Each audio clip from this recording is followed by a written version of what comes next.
Hello and welcome to Homesick at Jedi Camp. This is a brand spanking new Star Wars podcast, and we're really excited to bring forth everything to the listeners. So yeah, first off with introductions, my name is Amber. I was previously the co-host on a podcast called Council of the Wills, which I guess is now defunct, I suppose. I'm doing a different one. I have here my lovely co-host. Hello, I'm Joella. I used to be the host of a podcast called Creature Teacher that, well, tragically ended too soon.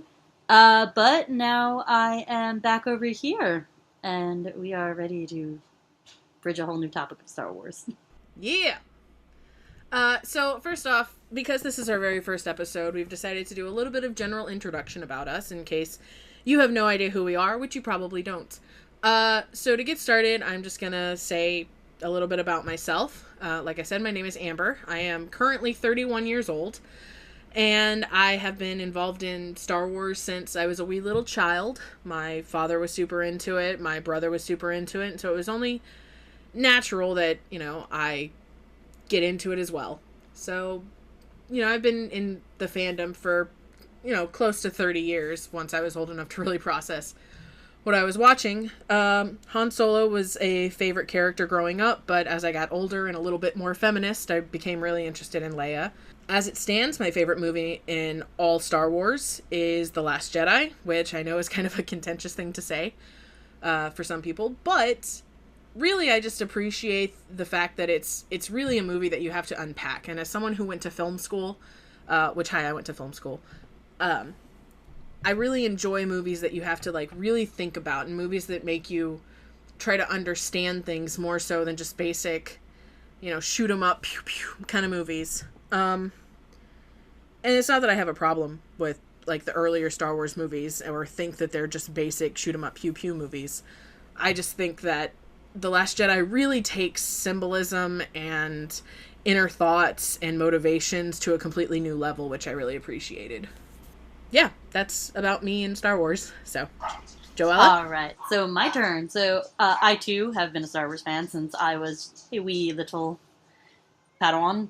And through my father as well. He was a huge Star Wars fan growing up and pretty much raised me on it.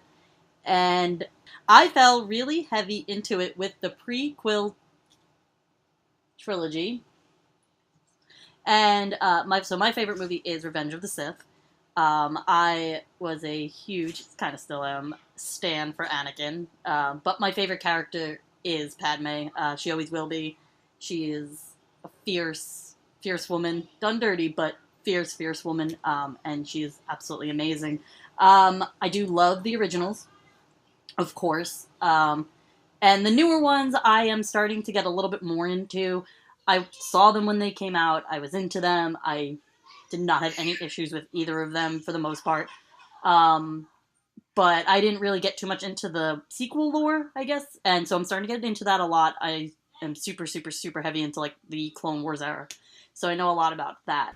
So yeah, that's a little bit of an introduction to us. As far as how Joelle and I know each other, long story short, I followed her on Tumblr a long time ago because she ran a Ben Barnes fan page.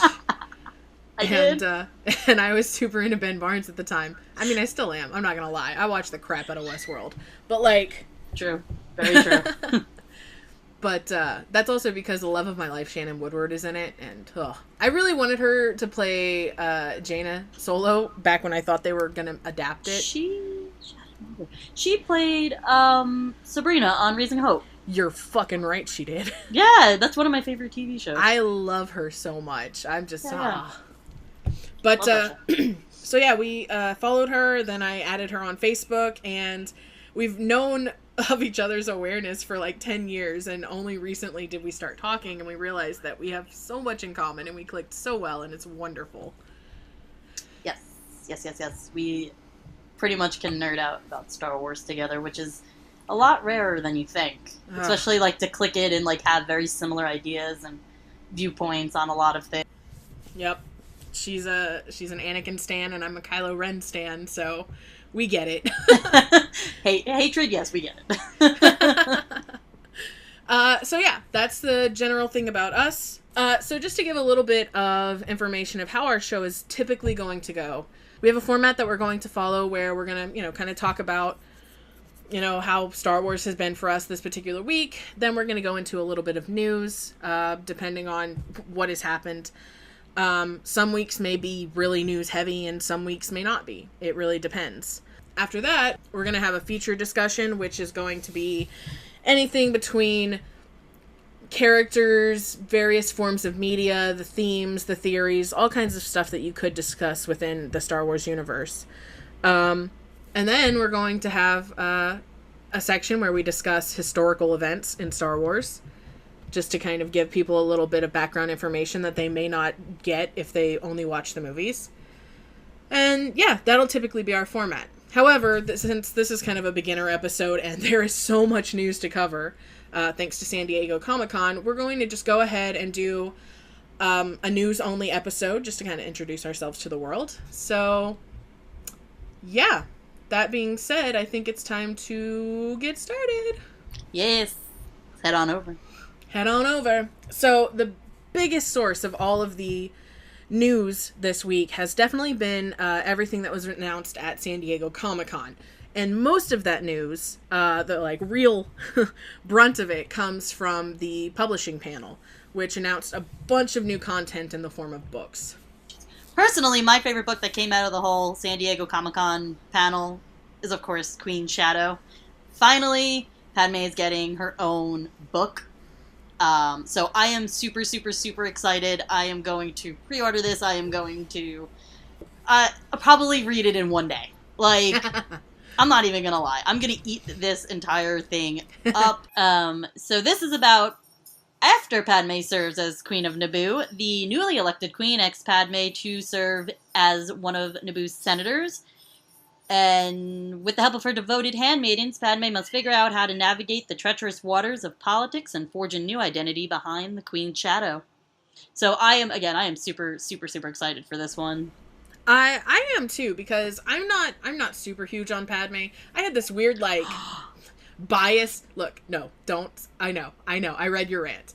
But I was never super big on Padme, specifically because I had this weird vendetta against Natalie Portman for a long time, and I don't know why. But a large period of my life was spent just really hating random people for no reason, and now I've grown out of that, thankfully. So I'm definitely getting more into appreciating Padme as a character, especially because I just recently rewatched the prequel trilogy. So, yeah, I was able to approach it from a different perspective in my life. But yeah, I'm really excited to see it. And, when I first heard the title, I thought it was going to be someone stalking her, but no, it's her trying to get out of the shadow of being queen. Duh. Yes, trying to get her foothold in the Senate and be taken seriously and not just as that little girl queen.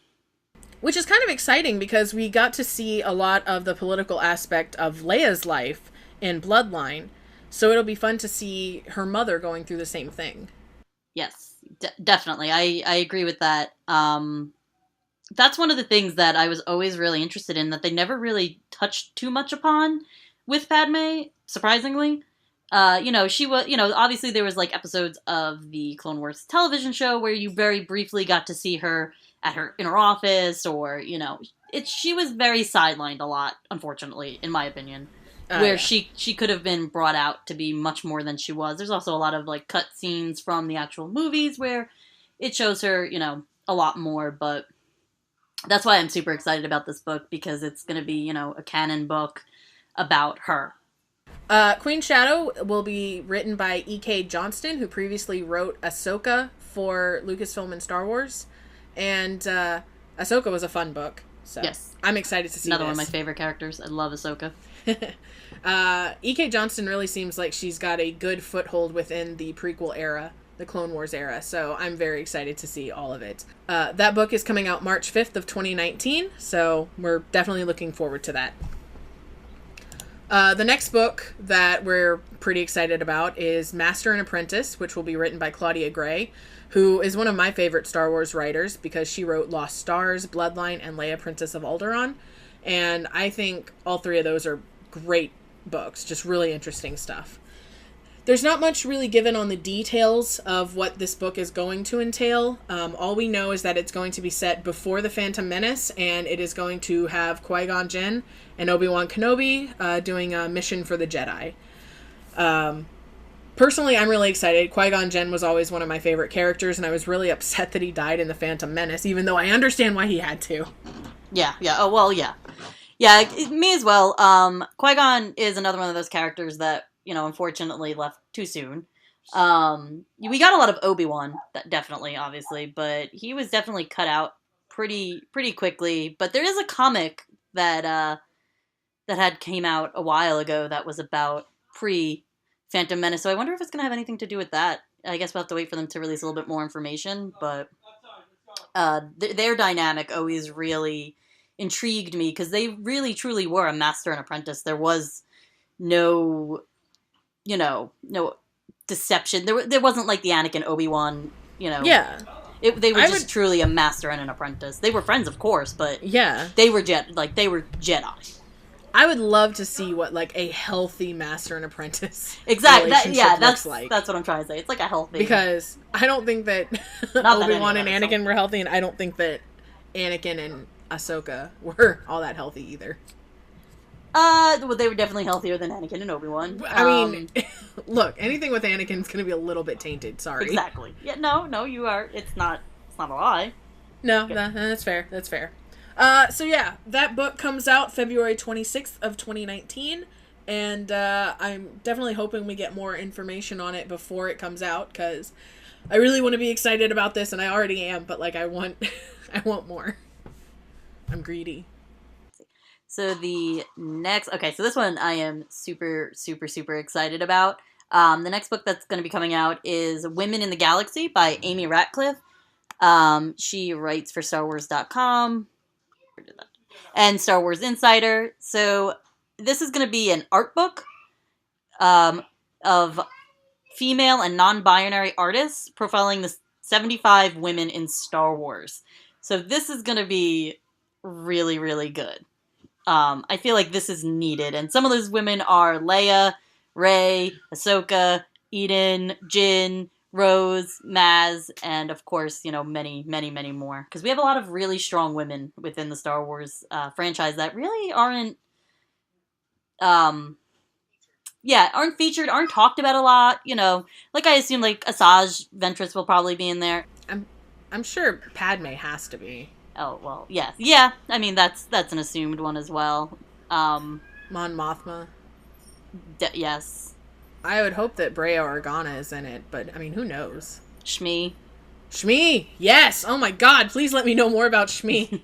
I would love that. She is quite important to the entire story, but always forgotten. Like, the OG Skywalker. Everyone's like, oh, Anakin, the OG Skywalker. Screw you, alright? Shmi is the OG Skywalker.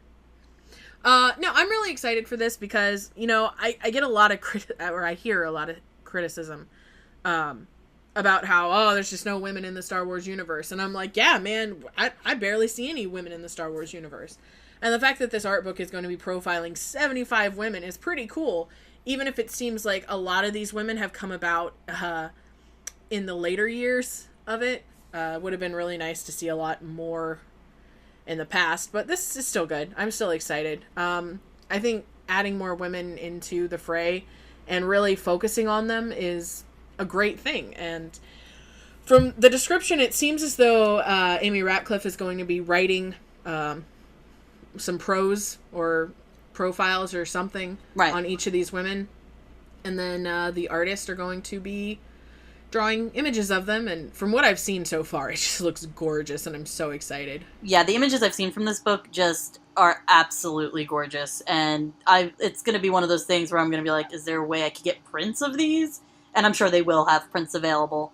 But I am super excited for this. Yeah, like you said, it feels like in the early years there weren't a lot of female characters because the male characters were focused on a lot more, but there were always kind of females lingering around. Even in the original, I mean, Leia, Bond, Brea, Padme, kind of, in passing at the very end of the movie. But, they were there. It's just, obviously, like, the Luke, the Han, the Vaders were just focused on more. So it's really good. And I really, really, really love that they are putting more attention into the women within this franchise, for the women in this franchise. A lot of the cartoons, Rebels and the Clone Wars, they do have very, prominent female characters within them, and that is something that I have really loved. And I'm actually very interested that they've included Eden, because she is from the Battlefront games. Yep. I was actually really wondering if they were going to include L3, because droids don't technically have a gender, but she was played by a female actress. So I'm definitely curious if she's going to be included in some way. That would be interesting. I don't know. I don't know how they would... they don't really have a gender, but I would assume that they would put R2 and, like, 3PO into, like, a male type of thing. So maybe. I mean, who knows? I would be interested to see that. They refer to the Falcon as a she. Are they gonna... That is very true. Yes, they do. and then call her garbage. Aw, poor thing. I'm kidding. Watching Solo just made me so sad because, like, I realized how much it upsets me that they refer to the Falcon as garbage, considering it's part L3. Like, screw you! She died for this ship. That is very true. It's just, I always think it's funny that they refer to it as, like, a hunk of junk or garbage or something of that nature, knowing, like, how important it is to all of them. Like, Han doesn't deserve that ship, man. I'm sorry. I know it's, like, his ship, but Solo made it clear to me that is Lando's goddamn ship. Well, I mean, Han's not really around to argue anymore, is he? Ha-ha! Oh, man, that would make me really happy if Episode 9 ended with, like, them giving the Falcon back to Lando. Oh my god. Kill me. So that book comes out October 30th, 2018, which means it will be available a little bit later this year, and I am stoked. So the other book, and this one is already out, but I guess it's still part of, like, the San Diego Comic-Con hype. Thrawn Alliances by Timothy Zahn, who is pretty much legendary as far as Star Wars goes, because he created Thrawn and Mara Jade, and wrote quite a bit of material for Star Wars. So it's nice to have more Thrawn information from Timothy Zahn, because it's his character, really. So, according to Timothy Zahn, he says that in Thrawn Alliances, Palpatine tends to have ulterior motives under his ulterior motives. Part of it in this one is a question of whether Thrawn is completely loyal to him, a question Darth Vader also has. But also a question of Vader has a past, as we all know, and has Vader completely disassociated himself from Anakin Skywalker and the Jedi. He also says that you can't do a good Anakin story without Padme. So it's kind of fun that fun, quote unquote, because obviously he's going to be fun. I don't call this fun. Yeah. Call this emotional torture. Okay. So we're going to be getting basically, and I haven't read it yet. I've been meaning to. It's just been, I started it. I do have a young child who takes up a lot of my time, but I did start it, and it's so far what I've read is really good. I love Timothy Zahn. I have read pretty much almost every EU book, and his are always my favorite. I am literally, like, looking at my shelf right now, and his name is, like, pretty much on, like, every one of them. And he created my second favorite lady in Star Wars, who is no longer canon. We won't talk about it, though. Mara Jade. He also gave an interview where he said he, like, won't let her join the new canon. It's so sad. Like, the thing that upsetted me was that they didn't even give a Mara Jade character, Like, yeah. There was no nod to her, there was no... nothing. Just nothing. I mean, who knows? Maybe in the next one there could be, the story itself is... I mean, they did have that, I don't want to get into the speculation or anything like that.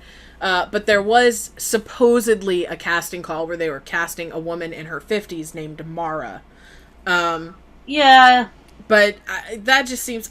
For one, I don't know if that's even a real casting call. For another, it would be really messed up of them to do that. Can I tell you? if they introduced a character named Mara, I would lose my shit. They also usually don't give the real names of the characters when they do the castings.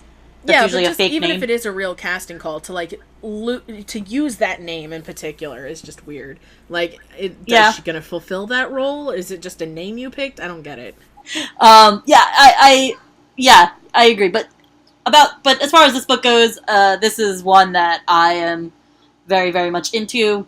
Love Timothy Zahn, love the Thrawn trilogy, love Mara. She's not in it, but also has my Annie. But so I am very, very much into reading this one. Like I said, that book is out now. And then we have a couple of smaller things coming out. This is more of like comics and stuff like that. We got the solo novelization by Mur Lafferty. And it will have extended and deleted scenes, and that's coming out on September 4th of 2018. And then we have the solo comic miniseries by Robbie Thompson that is coming out also in October of 2018, which I assume will basically be a novelization with pictures. I think it may have a little bit more backstory from the description, but for the most part, it looks like it's just going to be a short little comic run. All right, so then we have Star Wars Tales from Vader's Castle, written by creepy Kevin Scott. You're going to join a ragtag band of rebels in this weekly 5-issue miniseries filled with eerie adventures from across the Star Wars saga.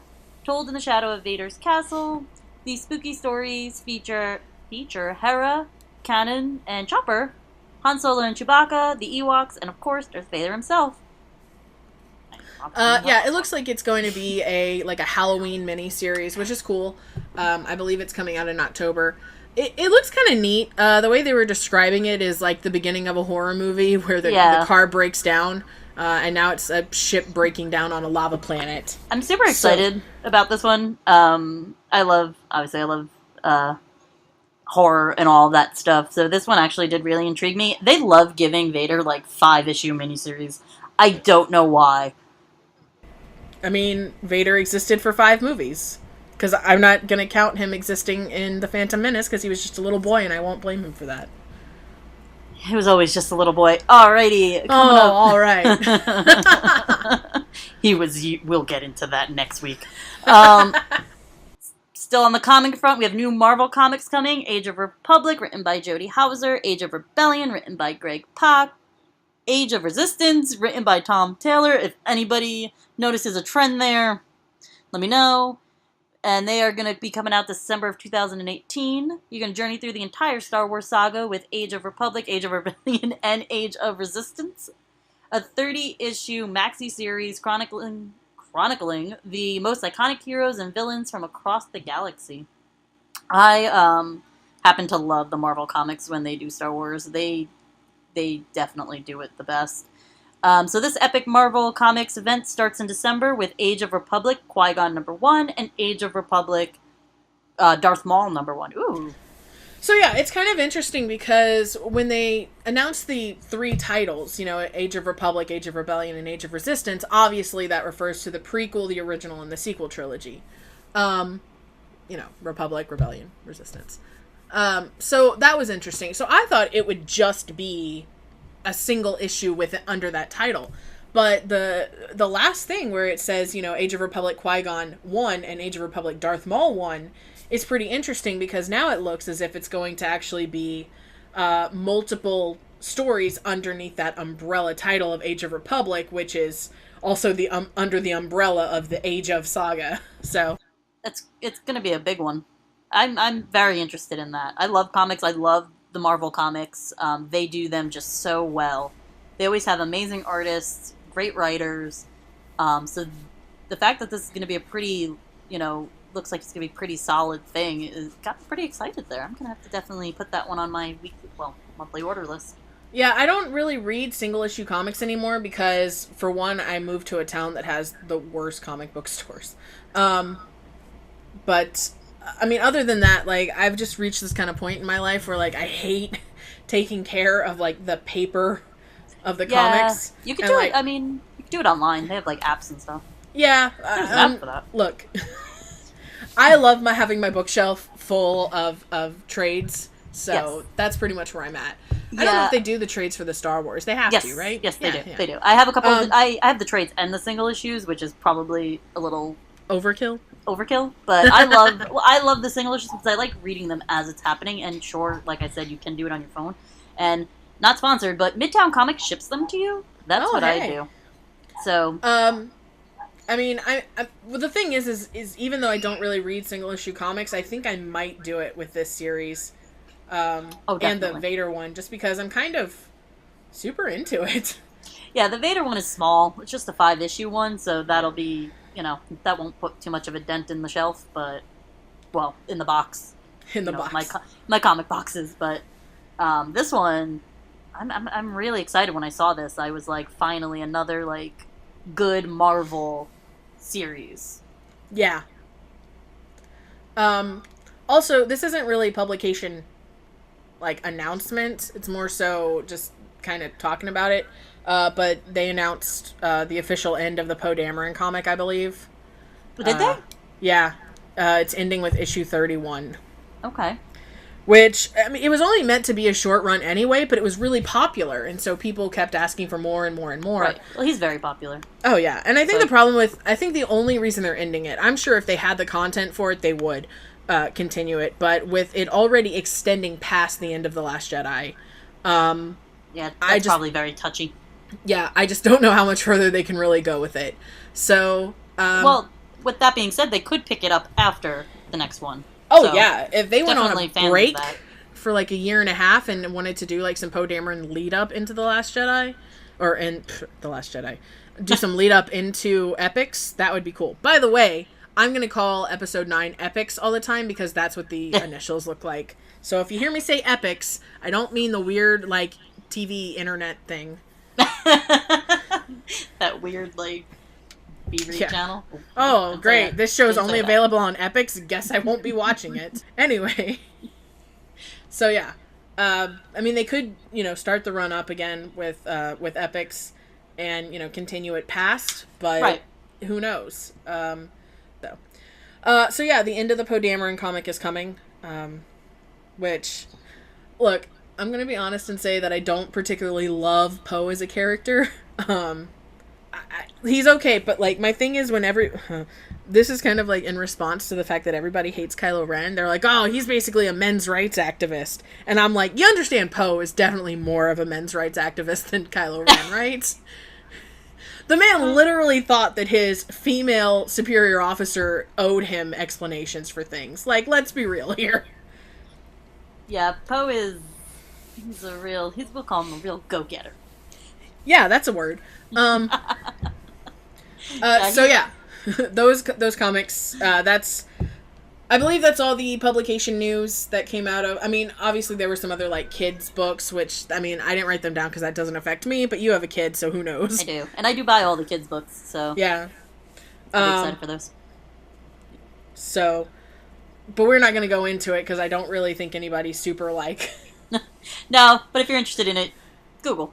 Yeah. Star Wars. If you are interested in the kids' stories, StarWars.com does have an article detailing all of the books that they announced at San Diego Comic-Con. So that's a thing for you. Moving on to other San Diego Comic-Con news. It was revealed in animation that the Clone Wars cartoon show is coming back. If you ever want to see a 27-year-old woman shed tears over a cartoon, you had to have caught me at that moment when that trailer came online. But not even the trailer, it was just an image of the Clone Trooper helmet and that it was returning. I was very bitter. I have no problems with Disney owning Star Wars, of course. I'm a Disney fan. I go to Disney multiple times a year. I love Disney. I was very bitter, though, when it was cut very abruptly short. And then they did the little thing on Netflix. But it was just left so unresolved. And as someone who is a huge fan of that era and that show, it really just, it shook me. Like, that was one of those things where it was like, how do you do that? Like, how do you just end this? So for this to come back, it truly I am so excited. It's gonna bring us right up to everything. Obviously, you know, we're gonna get Ahsoka back, as you saw in the preview. We've got Obi, Anakin looking, you know, like he's starting to get worn down. All of our all of our favorite clone troopers, and I'm just, I don't even. It's so I am so excited for this. It's nuts. Like I'm just excited. I don't even know where to start. Also I also love Ashley, the girl who plays Ahsoka. So I feel like her excitement about it is also like fueling the excitement too, because she just has such a pure love for the Clone Wars and Ahsoka that it definitely adds to it, because like she'll start posting about it, and it's just like yes, yes, yes. But I am very, very, very excited for this, and I do wonder if they're going to leave off at, or if they are going to cover the actual events. So.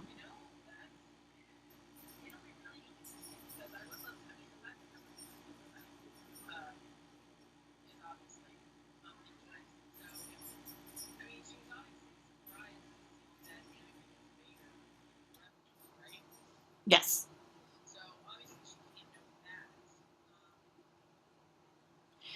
Well, yeah, that was always my thing, prior to Rebels being in existence. I always, that was one of the things I was really like, what the hell about, because what happens to Ahsoka? She's not in Revenge of the Sith.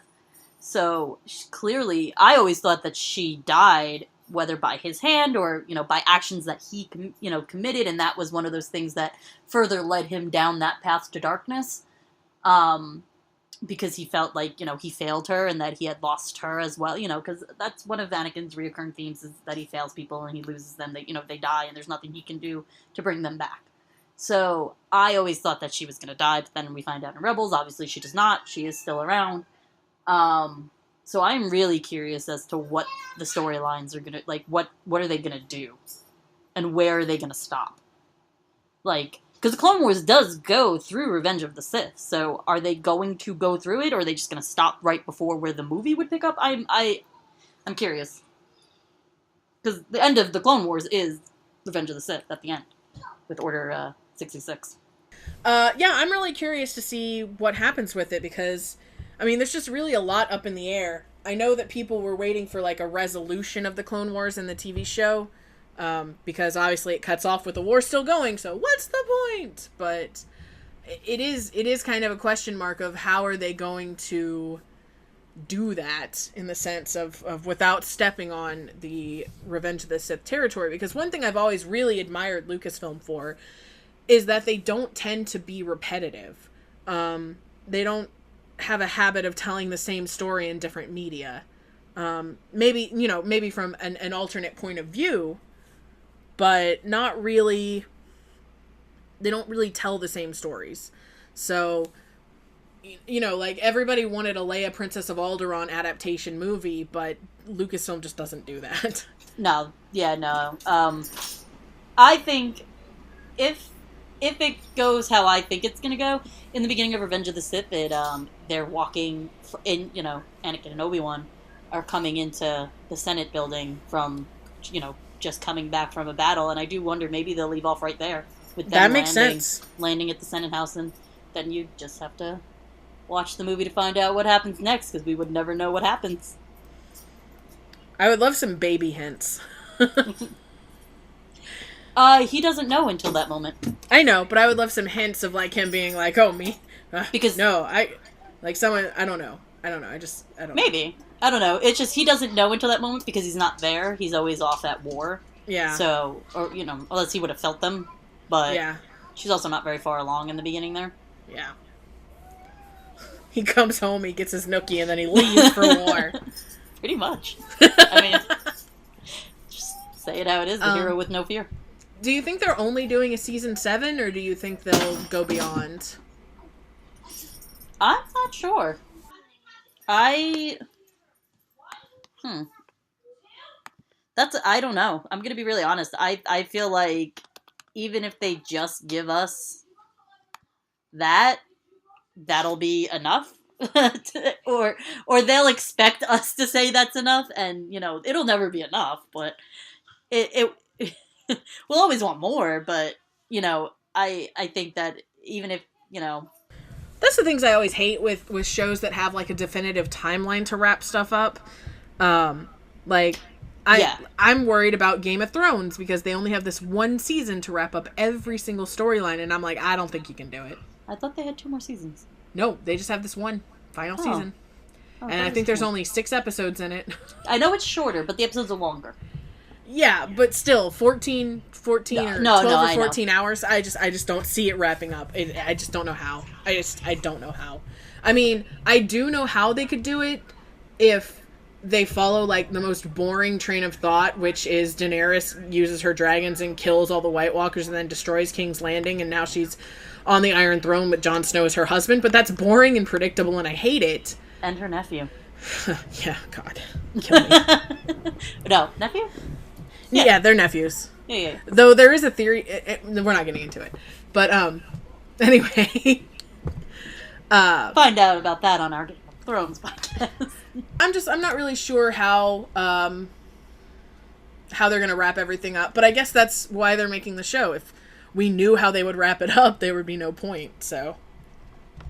Well, if you read the books. Okay. You know how they... I'm being serious, but... I understand. Oh, no, wait. What are we talking about? Oh, I'm talking about Clone Wars. What are you talking about? I don't know! No, okay, so read the books. I'm back on this podcast. Well, because you said read the books, and I was like, what books? I was like, Game of Thrones? No, like every Clone Wars book in the world. Like, okay. Hundreds of them. Comics. Okay, books. Well, thanks, Mom. Sexy Tom? What? There's none of that. They allude to it, but they never show anything. So yeah, I'm definitely interested in how Ahsoka plays into the end of the Clone Wars TV show. Me too. I am super, super excited for that. Again, another female character that really took off. She was just kind of his Padawan, but she ended up becoming almost the star of the show.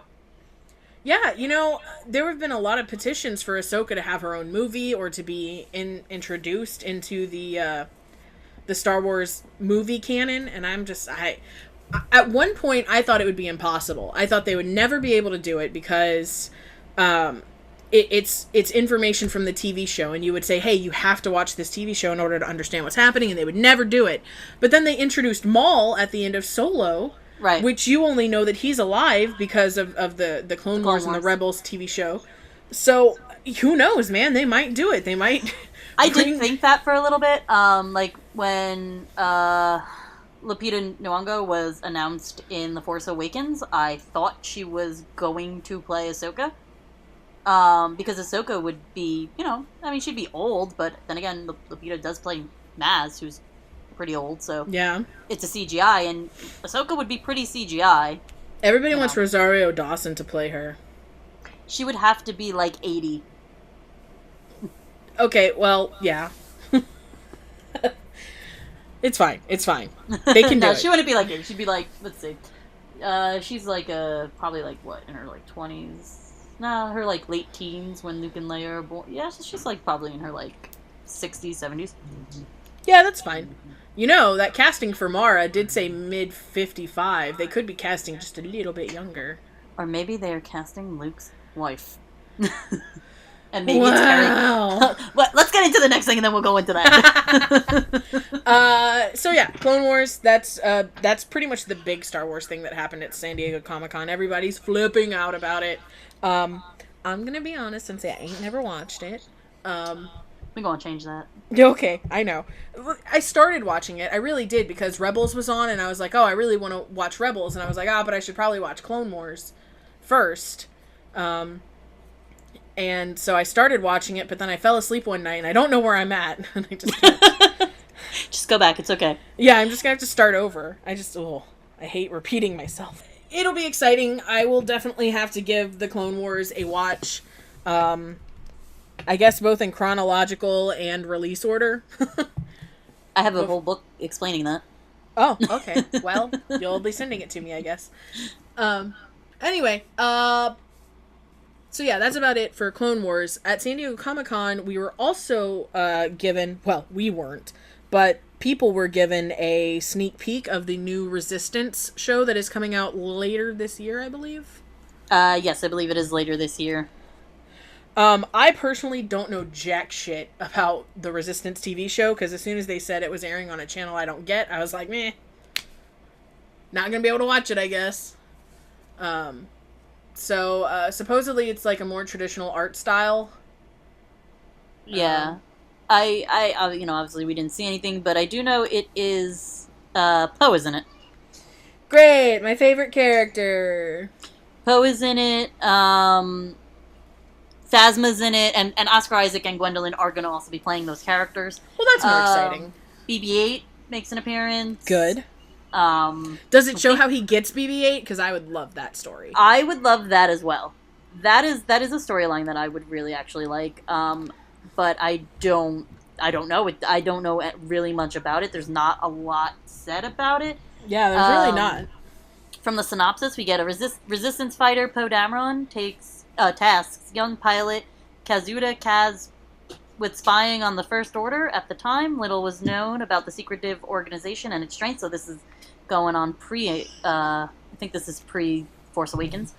In order to fulfill his mission, Kaz travels to the space station Colossus, which is being used by many ships as a port to refuel and do repairs. However, there are also dangerous races taking place there. After Kaz bragged with his piloting skills at his arrival there, he is soon drawn into one of the races. Oh wait, so are they pod racing? Maybe. That'd be weird. Is that what this is? I mean, it would be weird if there was like a pod racing TV show. I mean, that kind of sounds like pod racing.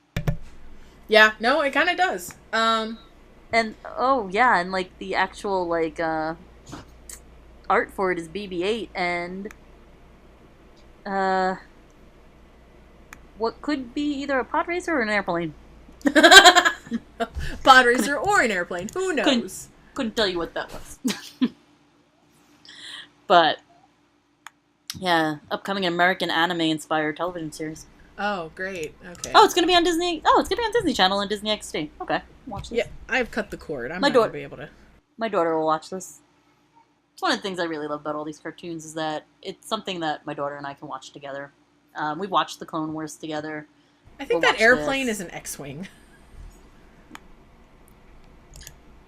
On what planet? A water planet. No, I meant like on what planet is that an X? Is that really? Oh, maybe it is from the side. Yeah, I see it now. I see it's like a top view. It didn't look like that. But I guess... well, no, just because wouldn't you see the other wing? The bottom wing? The thing that makes it an X-wing? I mean, it could just be a lazy drawing of it. Like, maybe it's not X'd out right now. It's more of a... Because the X-wings don't X all the time. They expand out. No, I know, but I felt like if they wanted it to be an X-wing, they would have maybe shown it as... I don't know. Who knows? Probably. They probably don't care. Oh, wait. No, actually. There's a, like, kind of, still, I guess. Well, not a still. It's, concept art.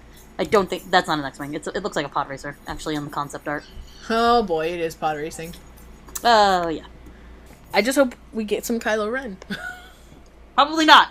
Hey, I'm singularly minded. As much as we would love that, it did not say. And I mean, but then again, who knows? But it looks like Phasma's going to be the main villain, quote unquote. That's kind of strange to me, actually, that Phasma would end up being some other character's villain, considering she was specifically Finn's villain. Like, I feel like making her a villain to anyone else kind of cheapens it. In a way? I feel like she was cheaping the entire movie, but... Well, again. Oh, but yeah, I don't know. Very interesting. Very interesting. So yeah, that's about all I have as far as San Diego Comic-Con stuff goes. Now on to the good stuff. Are you kidding? That was the good stuff. I was just joking. Now it's just, oh, here's the cast, I guess. Now on to the stuff that makes people go crazy. Here's all the stuff we already kind of knew. Hey, oh my god, they listed Daisy and Adam first. What? And then John third. Oh. Oscar fourth. Okay. Anyway, so that's it for San Diego Comic-Con news. We are now moving on to a little bit more news that came out in this past week, which is Star Wars officially announced the cast list for Epics. Now, the way that they... in a direct quote from that article, it says returning cast members include Daisy Ridley, Adam Driver, John Boyega, Oscar Isaac, Lupita Nyong'o, Domhnall Gleeson, Kelly Marie Tran, Joonas Suotamo. I don't know. Look, I can pronounce Domhnall all day, but Suotamo is hard for me. Suotamo? So, yeah, I guess. I'm not Kelly good with Marie names. Kelly Marie Tran, the guy who plays Chewbacca, and Billy Lord. Yeah. Joining the cast of Epics are Naomi Ackie, Richard E. Grant, and Kerry Russell, who will be joined by veteran Star Wars actors Mark Hamill, Anthony Daniels, and Billy D. Williams, who will reprise his role as Lando Calrissian. So, exciting things from this. Yes, let's unpack this first before we go into the second part. So, yes, of course, you've got your main cast returning, all the key players we thought would be there. Yeah. Weird to see Lupita Nyong'o and Domhnall Gleeson listed before Kelly Marie Tran. But it could have just be, Am I allowed to give, an opinion into that? Sure. So this is just I'll cut it out if I hate it. Yeah, you can. This is totally my speculation into that is that he is the actual villain of this movie. So he is going to be listed before her because he's got a bigger role than her. Yeah. Domhnall, I understand, because I definitely think he is going to be the villain of Episode 9. Lupita, though, I think it may just because she's an Oscar winner. I do think they're going to bring more Maz. I feel like we're going to see her more. I feel like she was a character that fans really loved and was not given a lot of screen time, but I think she's really going to play a key part into this because I feel like she's going to be that. She's been around for 1,000 years. Yeah. She has to know something. Right, that's what I'm saying. I feel like she's going to be that wizened person. I mean, yeah, we're obviously going to get our cast of Force Ghost, but, it's. I feel like she's going to kind of play that. I don't know, that wizened, older character. Yeah. But I definitely feel like Domhnall is, did I pronounce his name? Domhnall? Domhnall. Mr. Gleeson is... Alright, I'm sorry. I feel like Hux is listed before her because he is going to be the main villain in this one. Yep. So that would be the only reason I would say, because, yeah, as people noted, Daisy and Adam are obviously the stars of this film. Yeah, so they're going to go first, and then you've got your... How surprising that your dual leads are listed first. And then you have your kind of second plot line of Finn and Poe, and then you kind of have everybody else. And I even don't even know if that's really... Once you get past the first four, it may just have been kind of and these other people, Mm-hmm. Yeah. To some extent. People get upset when you call Finn storylines the B plot, but J.J. Abrams called Rey and Kylo meeting in the forest the story we really care about. So I feel like they intend that to be the A plot. The A plot will always be the Skywalker plot. Come on. Yeah. I'm sorry. It's a harsh reality, but these movies are they could literally just be called Skywalker War. The Skywalkers will always have the A plot. Yeah. And not that the B plot is bad at all. It's a plot that I do enjoy. The B plot's always the military plot. Definitely, yeah. And it's not a bad plot, but it's never. Just not going to be the main storyline of the movies. Will it be the main storyline in other ways? Yeah, sure. Look at the Clone Wars. It's the main storyline of the Clone Wars for the most part. Yeah. But, I just feel like it's... Yeah, no, they're not gonna... They're not gonna be the main storyline. But, and then, of course, excited about those veteran actors. Now, Mark Hamill, I was of two minds about this one. I do think he's going to come back as a Force Ghost and haunt the shit out of Kylo Ren. He said so himself. If you strike me down in anger, I will always be with you. Just like your father. Just like your father, you know, who knows, maybe he sees Han. Maybe at night when he dreams. Cool. But, you know, he could literally see Luke. Yeah. But I also think we are going to get some more backstory. I think that's going to be another big thing, is that we are going to get more of Ben pre-Kylo Ren, and that is where Mark will also be, because Luke trained him.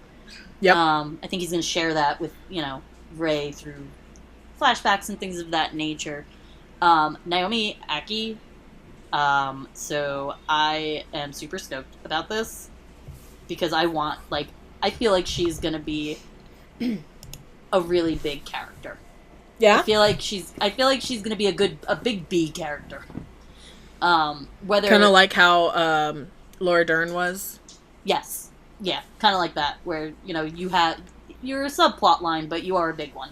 Yeah. And Laura Dern, I think she did amazing. Oh, I do too. I love her purple hair. But I kind of, like, I am of two minds, you know, there's a lot of, she's Lando's daughter, which I would totally be cool with if, you know, Lando's just there to kind of, like, introduce his badass daughter who's kind of like him, but, you know. My problem is, I have no problem with her being Lando's daughter. I just get really weird about the idea that all people of color have to be related. Well, Lupita's not related to any of them. Yeah. Because she's not playing... Anyway. I know what you're saying. Yes. I hope they don't CGI her out, though. Like, that's my biggest thing, is I really hope she's not CGI'd out. That's why fair. I would take her as Lando's daughter, because I want to see an actual presence. She would actually have a face. She'd have a face, and she wouldn't be CGI'd out. Yeah. So, no, that's fair. But my second thing is she would be, like, the badass Knight of Ren, and that's why she's the one that's listed, is because she's kind of, like, the one that's gonna, like, you know, push against it or something. You know, like, she'll be the one that speaks, she'll be, you know, so, which I would love. I would, like, how badass would that be? Yeah, I really struggle with my feelings on the Knights of Ren, just because, like, they weren't in the first one, which means JJ had a reason that they weren't there. Ryan didn't put them in the second one, specifically because he said his only idea for them was to stand in for the Praetorian Guards, which meant he would have had to kill them off. And since they weren't his, he didn't really feel right killing them off in that way. So it really becomes a question mark of, like, do they really have a place in this story, or are they just backstory? See, but that's the thing, is that, like, I feel like they are such a big backstory, though. Like, how do you know, like, going back to the flashbacks, the Knights of Ren are people he took from Luke's academy. Yeah. So she could be, you know, someone who's in those flashbacks, and then come present day, here she is, and, like, yo, what are you doing? Because she can sense, you know, their master's change. And, you know, and she could also become another, you know, as I think Hux is going to be our main villain, but she could become another villain within it as well. But I feel like to cut them out completely, then why bother with them? Like, why make them so, like, important to him? You know, like... Yeah, why call him Master of the Knights of Ren if they're not significant? Right, that's what I'm saying. Like, he could have just been Kylo Ren because that's what he named himself. Like, he's not a Sith, so he's not a Darth.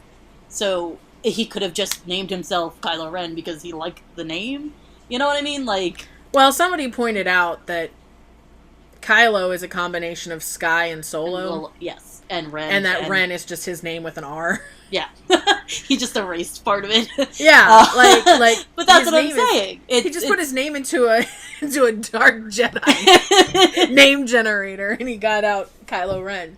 But at the same time, like, I kind of had this weird little headcanon with the Knights of Ren that Ren is a last name for all of them as a sense of family. Yes, I agree. That is, like, they would each have blank Ren. Blank, you know, whatever it is, Ren.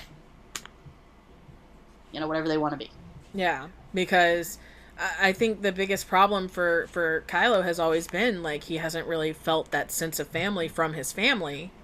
Right. And so I could easily see him creating a family, but I also think that if he got too attached to his family for any reason, Snoke would exploit that the same way he exploited his connection to Rey. Well, that's one of the things that I feel like we don't see the Knights, because I do feel like that was it, like that Snoke sent them somewhere, like whether on missions or, they're just away at Snoke's orders because he may be the master of the Knights of Ren, but he had a master. So ultimately, they would be at Snoke's disposal as well. Yep. It's, that's pretty interesting. Yeah. So I'm excited for whatever she becomes. Yeah, me too, as well. But I just hope they don't CGI her out. That's my one thing. Yeah, agreed. Like, that's why, even though, we don't want to say, like, oh, well, she's Lando's daughter because she's person. No, it's not that. I'm not saying that. I'm saying it because I would rather her be Lando's daughter than a CGI character. Yep. Or, like, a droid. You know what I mean? Like, that's what I'm trying to say. Richard E. Grant, I have no idea, someone was saying he might play Thrawn. I don't know. I don't know how I don't even want to touch on it. Like, does he kind of look like him? Yeah. But I could see it. I can see it. Don't He's British. Want it. I don't want it either. But if it happens, it happens. I personally just think that they should leave that where it is.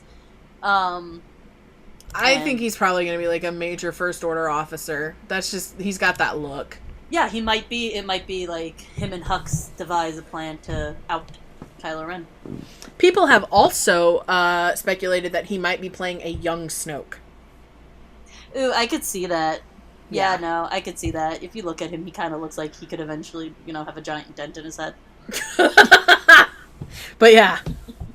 No, I completely agree. So that's an interesting speculation. I know that a lot of people weren't happy with the fact that we didn't get Snoke's backstory. I personally don't care. He's a giant evil entity, and now he's dead. Woo! Yeah, he served his purpose. Yeah.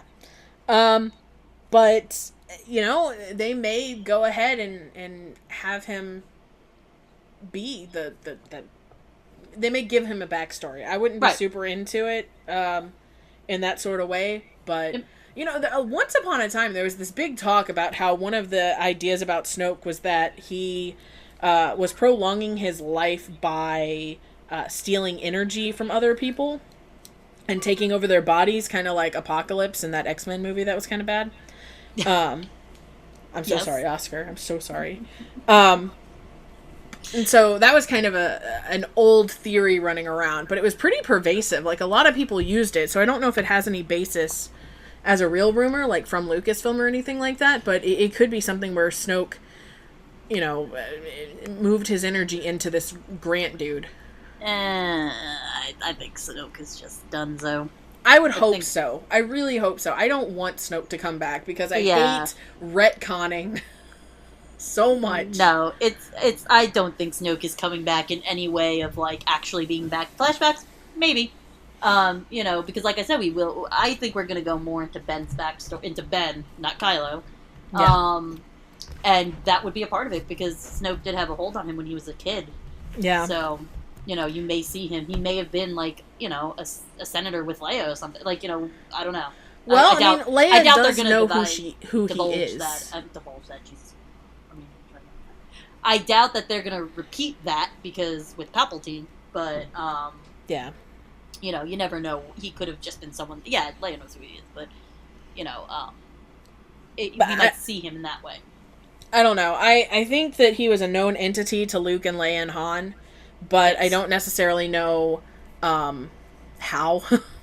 I agree. Because the way they were talking about him, that he's seen the Republic grow and fall, and they talk about him as an ancient evil sort of thing. So I just can't see him having a humanoid form in that sense. Like a human form. When they say ancient evil, I think that he is the last of the Sith. Like, they don't call him Darth, though. He's not a Sith. He's been confirmed to not be a Sith since 2015. More so like we would have said Palpatine was an ancient, or Sidious. I don't know if he was actually ancient. Unless he was from the Old Republic era and somehow came back. I always thought that he was some sort of entity from wild space and the unknown regions and stuff like that. Because maybe in the Aftermath trilogy, they talk about sensing a dark presence from the unknown regions, and that's what Palpatine was trying to build all the what are they called? I'm so stupid. the observatories and whatnot he was trying to build to contact the entity out in the unknown regions, and that he would sense waves and waves of dark force energy from the unknown regions, and that's the exact same way they describe Ben Solo in Leia's uterus, in the sense that she feels bands and bands of like waves of dark energy around her son, and people are just like, oh, that's his duality. And I'm like, I don't know, man. He struggles against it. I feel like he was being attacked when he was in utero, but I don't know.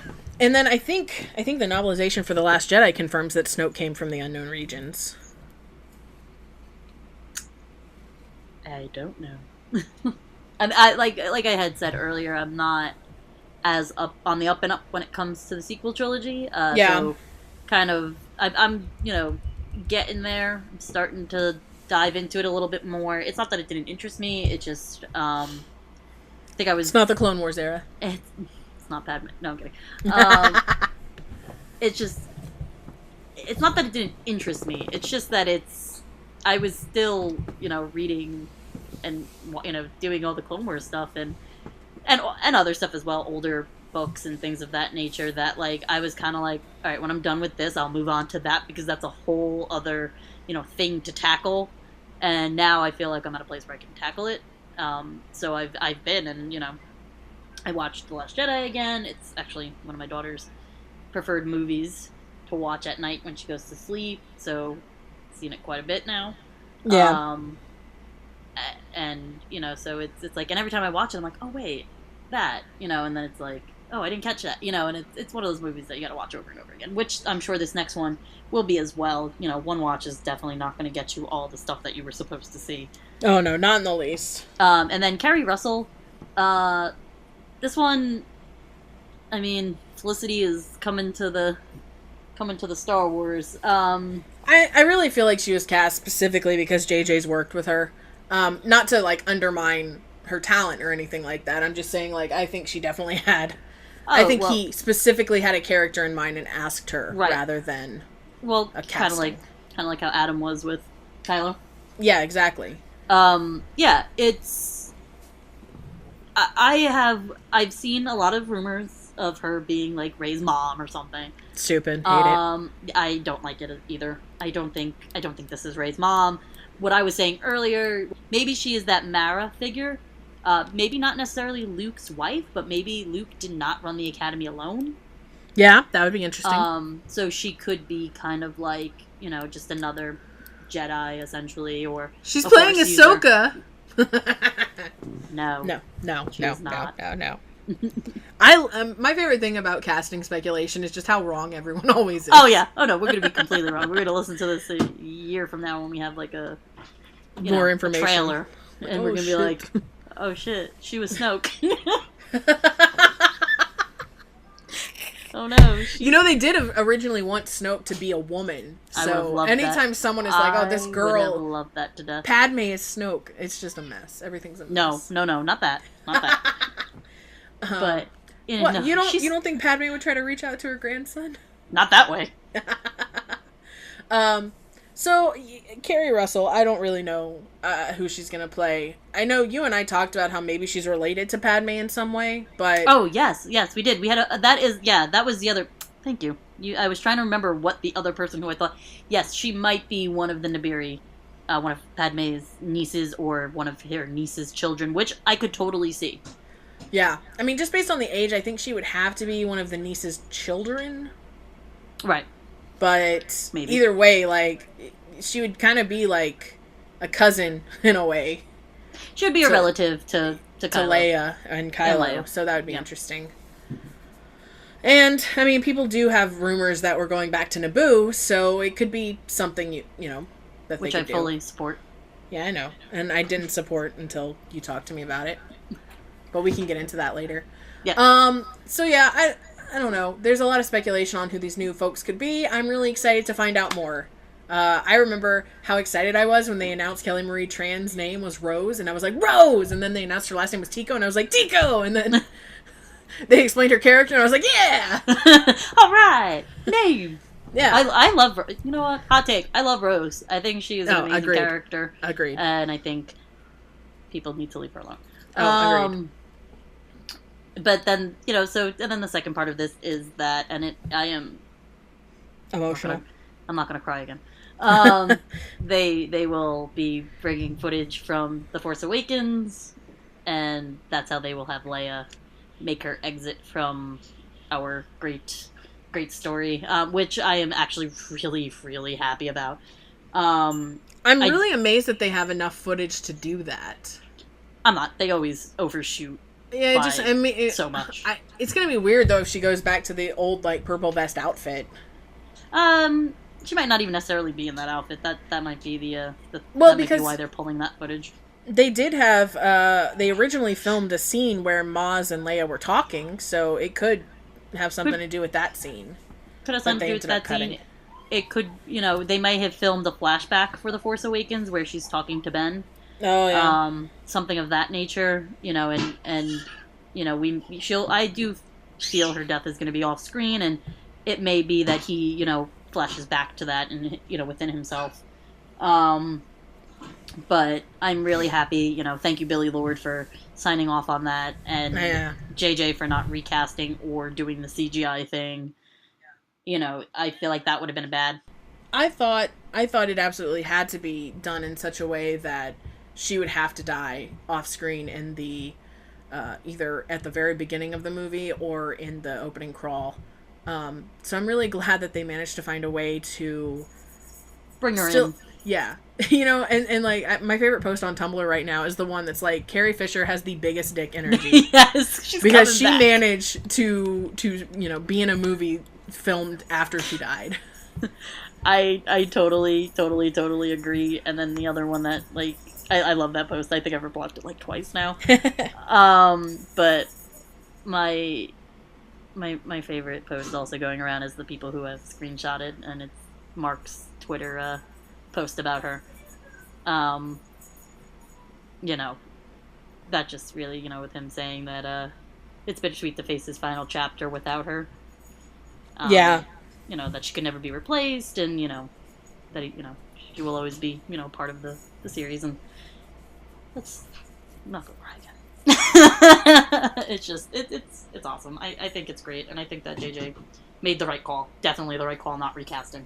Which was a big rumor, was that he was gonna recast. And I am super excited that Lando's coming back. Like, super, super, super, super excited. I didn't mean to skim over that and go straight to, like, depressing stuff. No, I mean... Lando is always one of my favorite characters. Yeah.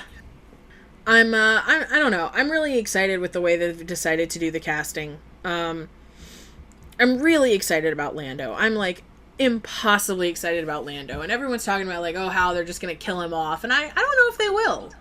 No, I don't see them killing him off. I think he's, you know... I think he's going to take his... I think this is their way of allowing all the original trilogy characters to take their leave. Yeah. Whether they choose to die, which I feel like Harrison Ford wanted to die. He wanted to die. He wanted to die after every single original trilogy episode. He no longer wanted to be a part of the franchise, and he just wanted to die. I feel like he wanted that. Like, he's like, freeze me in carbonite. I don't care. Yeah, and then leave me there. Leave me there. You know, I do feel like, you know, and then Luke finally did something heroic, and, you know, unfortunately Leia doesn't have a choice in this, but... Yeah. So, did you ever read Last Shot? Or is that still a 2-sequel trilogy for you? Last Shot, is that... Hold on, I gotta... That's the Han and Lando and Baby Ben sort of thing. Oh, no, I didn't read that one yet. In the book, you see, like, a 2-year-old Ben Solo who struggles to sleep, and he just really loves his Uncle Wanwo. Oh, no! I know! It's so painful. He better come and, like, torture him with that. Like, I know. If he is not on screen and, like, yo... I'm gonna die. I'm gonna die is what's happening. Like, Lucasfilm killed me off. There was another rumor that, you know, of course these are all rumors, that there was, there's going to be a scene in which, this was quote-unquote leaked. Obviously, I don't believe it. Like, that is leaked, but... All leaks are fake. Right, pretty much. But there was, a thing that Ben's gonna pilot the Falcon again, and if he does, I hope it's to return it to Lando. And, like, that could be how he kind of takes his leave as he finally gets the Falcon back. No, I would be so happy if he finally got the Falcon back. I like, that would honestly make my heart so happy, especially after Solo. Yeah. Yeah. I agree. I mean, granted, he only kept it in the first place because he cheated. But let's be real. Do we really think that they... Anyway. No, I really... Because I think... I'm sure he would have come back anyway. But I think that with Leia gone and them not able to have that sort of, like, super touching family reunion, between that, I think Lando may step in and fulfill that role of the touching family reunion. Right. Well, Leia because Leia can be a Force ghost, by the way. So. Okay, but they can't film anything. No, but they could use that old footage and make her blue. That's fine, but again, she can't film anything new, and so if the reunion wasn't planned... That's true. That is true. Then it makes it a lot more difficult. But the fact that they specifically added, like, the Last Shot book, or they specifically added in the Last Shot book that Ben is just so, like, enamored with Lando and just loves him so much, I think that's to set up that Lando will be part of the redeeming force. Right. Uncle Wanwo. Oh, just kill me. Every time I hear it, I want to die. I just want to die so much. He better, like, harass him with that. Like, that's what turns him. He's like, what? You're too much of a dark sider to come give your Uncle Wanwo a hug? God, I would die. I would literally die. It would be the best thing, though. It would be so Lando, though. Like, that would be, like, perfect thing. Like, you know how timidly Han kind of approached Ben? I would see Lando just strolling up like, what's up? Yeah. Yep. Just like nothing ever happened. Nothing changed. Yep. And I hope they give him a reason for not being a part of any of this.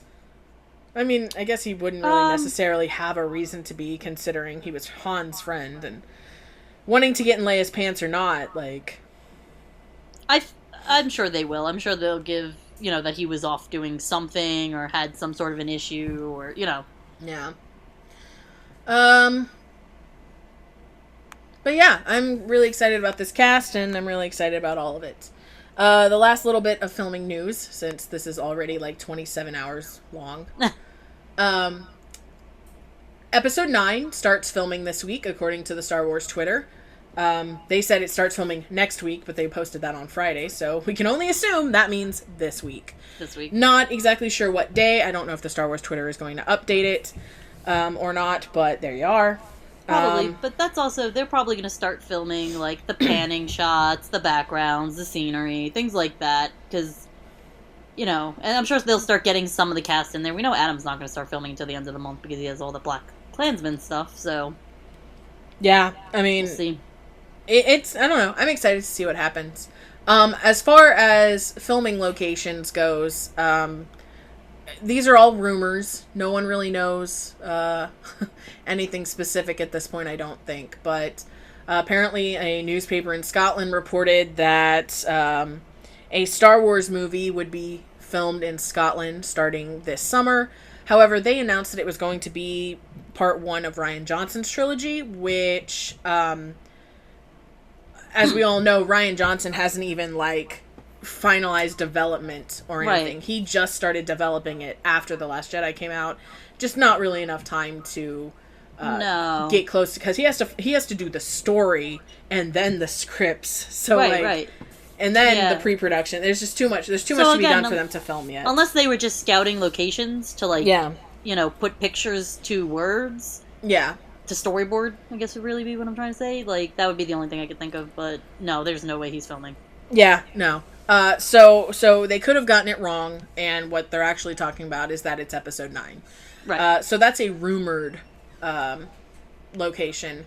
Supposedly, they are also going back to the Cardington airship sheds, which is where the sets for Yavin 4 were located. Huh.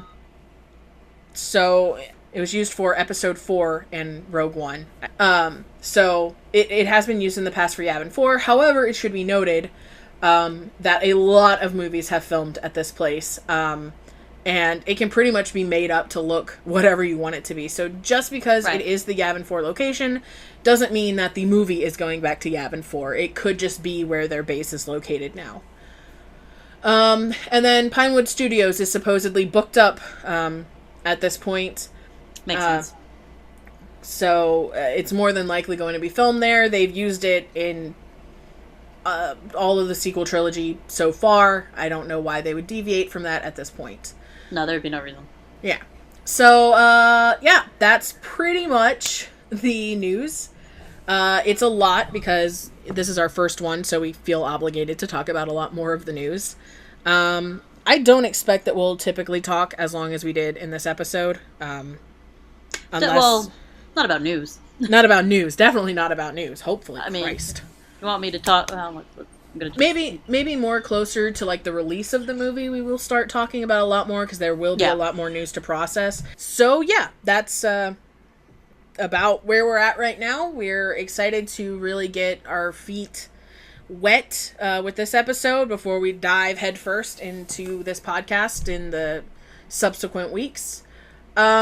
Yeah, we're really excited about this podcast and getting to discuss like our feelings on everything with you guys, and we're looking forward to having features, and it's really nice to be able to do this. So that being said, come back next week and listen to us talk. Do you have anything else to say? No, just I'm super excited, and I like to talk about Star Wars a lot, so this is going to be really awesome, and we're going to have fun, and it's going to be fun. We're all going to have fun. For sure. So, yeah, definitely. That's definitely what's going to happen. And, so definitely next week. Yeah, that'll be it for this week, and hopefully we see you guys next week and every week after. Until we see you again, or speak to you again. No. We will eventually come up with a sign-off. Yeah, right now we're, like I said, this is a pilot. They recast Daenerys Targaryen in the Game of Thrones pilot, so we'll Amber might be recasting. I'm kidding. No, she's not. Anyway. I might be. Yeah, that'll be it. We will see you next week. Until then, I'm Amber. And I'm Joella. And may the Force be with you. And also with you.